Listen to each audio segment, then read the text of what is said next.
Hello everyone, as promised international funds पर मुझे video बनानी थी। आप सबके सवाल मैंने देखे, थैंक यू सो मच आपके सवालों के लिए।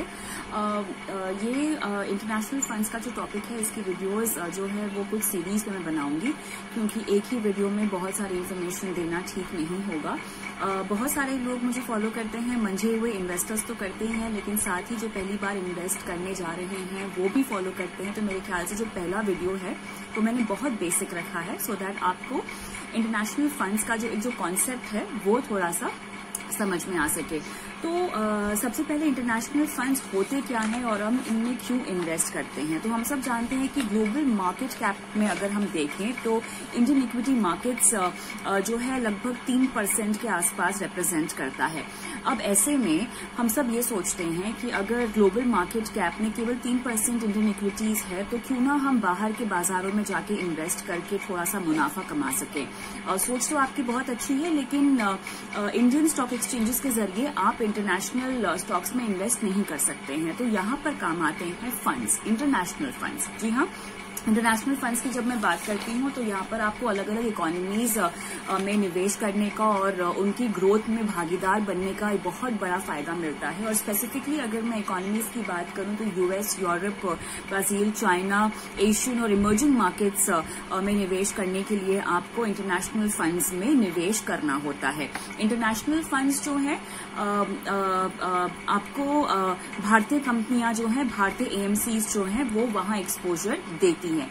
अब बहुत सारे फंड्स ऐसे भी हैं जो 65% इंडियन इक्विटीज में निवेश करते हैं, बाकी बचा हुआ वो इंटरनेशनल इक्विटीज में भी करते हैं, लेकिन इसके बारे में हम आगे चलकर बात करेंगे। पहले मैं आपको basic international pure stand alone independent international funds के बारे में बताती हूँ कि ये कैसे होते हैं। ये मोस्टली पैसिव इन्वेस्टमेंट होते हैं, यानी इंडेक्स बेस्ड होते हैं। हालांकि आपको ऐसे फंड्स भी मिलेंगे जो स्पेसिफिक शेयर्स में और स्टॉक में भी निवेश करते हैं, लेकिन जो ग्लोबल चलन है वो इंडेक्स फंड्स का है। और इंडेक्स फंड्स हम जानते भी हैं कि ग्लोबली ज्यादा कमाते हैं as compare to your active funds.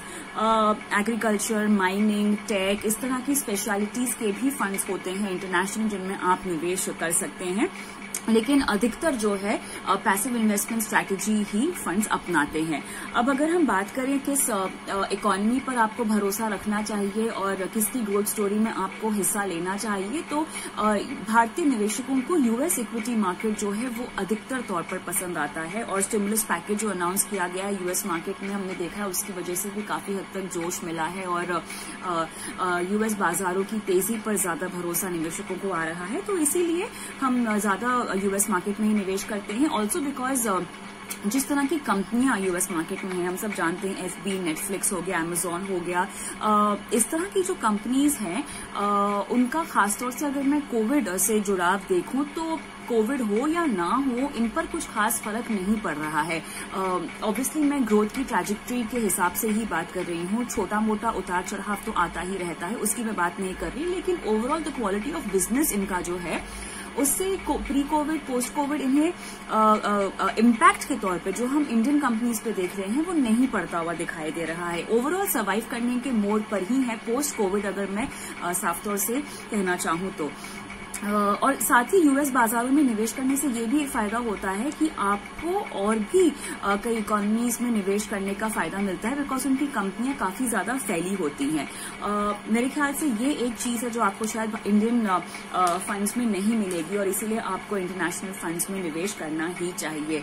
अब इंटरनेशनल फंड्स में किस तरह के निवेशकों को निवेश करना चाहिए। अगर आप एक HNI हैं तो क्लियरली आप तो जानते ही होंगे कैसे आपको निवेश करना है, आप बल्क में निवेश कर सकते हैं, लेकिन यहाँ पर मैं जो एड्रेस करना चाह रही हूँ इस वीडियो से वो रिटेल इन्वेस्टर्स को हैं जो छोटा छोटा अमाउंट निवेश करना चाहते हैं। देखिए, सबसे पहले तो आप एक 10 साल का टाइम होराइजन तय करेंगे, ठीक है, उससे नीचे आप बिल्कुल जाएंगे ही नहीं इंटरनेशनल फंड्स में। और दूसरी बड़ी बात है कि बहुत मेजर एक्सपोजर अपने पोर्टफोलियो में आप नहीं रखेंगे, खासतौर से तब जब आप छोटे छोटे अमाउंट के लिए निवेश कर रहे हैं। अगर आपके पास एक अच्छा खासा बड़ा मंझा हुआ पोर्टफोलियो है तब तो आप एक्सपोजर बढ़ा सकते हैं, लेकिन मेरे ख्याल से 3 या 5% से ज्यादा अगर आप एक छोटे निवेशक हैं तो आपको नहीं जाना चाहिए इंटरनेशनल फंड्स में, ये मेरा मानना है। लेकिन ऑब्वियसली आपकी रिस्क एपेटाइट और रिटर्न कमाने की आपकी कितनी चाह है उस पर बहुत कुछ निर्भर करता है। डाइवर्सिफिकेशन के तौर पर आप इसको इस्तेमाल करें, ना कि ऐसा निवेश करें कि आपने केवल एक ही इंटरनेशनल फंड में निवेश किया हुआ है और अपने सारे लक्ष्यों को भी उसी फंड से बांध दिया है। ऐसा आपको नहीं करना है। पहले आप अपने बाजारों में निवेश करेंगे, जो हमारे यहाँ फंड्स है उसमें निवेश करेंगे, और उसके बाद या उसके साथ आप चाहें तो डाइवर्सिफिकेशन के लिए एक आधा इंटरनेशनल फंड्स ले सकते हैं। किस तरह का इंटरनेशनल फंड आप लेंगे ये मैं आपको दूसरे वीडियो में बताऊंगी। लेकिन अब मैं बात करना चाहती हूँ टैक्सेशन के लिए। टैक्सेशन का एक एंगल है वो बहुत इंपॉर्टेंट है, क्योंकि बहुत सारे निवेशक कंफ्यूज हो जाते हैं। अगर आप एक प्योर इंटरनेशनल फंड में निवेश कर रहे हैं तो वो एक डेट फंड की तरह ट्रीट होगा, जहां पर अगर आप 3 साल से पहले निकलते हैं तो जो कमाई होती है वो आपकी इनकम में जोड़ी जाएगी और आपको टैक्स स्लैब के हिसाब से टैक्स देना होगा। 3 साल से ज्यादा अगर आप रुकते हैं तो यहाँ पर आपको 20% इंडेक्सेशन के साथ देना होगा। लेकिन अगर आप पराग पारिक लॉन्ग टर्म इक्विटी में हो गया या कोटक पाइनर जैसे फंड्स होंगे, इनमें निवेश करते हैं तो इनमें क्या होता है 65% जो है वो इंडियन इक्विटीज में इन्वेस्ट किया जाता है, बाकी इंटरनेशनल फंड्स में। तो इसीलिए इनका ट्रीटमेंट एक इक्विटी फंड की तरह ही होगा। इनका जो टैक्सेशन है, माफ कीजिएगा, इक्विटी फंड की तरह ही किया जाएगा।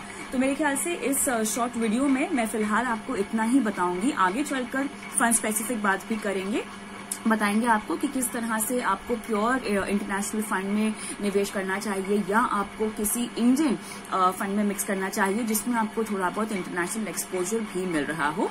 आप अगर इंटरनेशनल फंड्स में बहुत लमसम निवेश करना चाहते हैं, छोटे इन्वेस्टर हैं लेकिन अभी आपके हाथ में पैसे हैं, आपको लग रहा है कि मुझे निवेश करना है, तो आप STP के जरिए SIP की रणनीति अपना सकते हैं। लमसम आप बिल्कुल निवेश नहीं करेंगे। बहरहाल इसकी बारीकी जो है मैं आपको आगे चल के भी बताऊंगी। फिलहाल ये वीडियो जो है 6.5 मिनट के ऊपर हो चुकी है, ऑलमोस्ट 7 मिनट्स।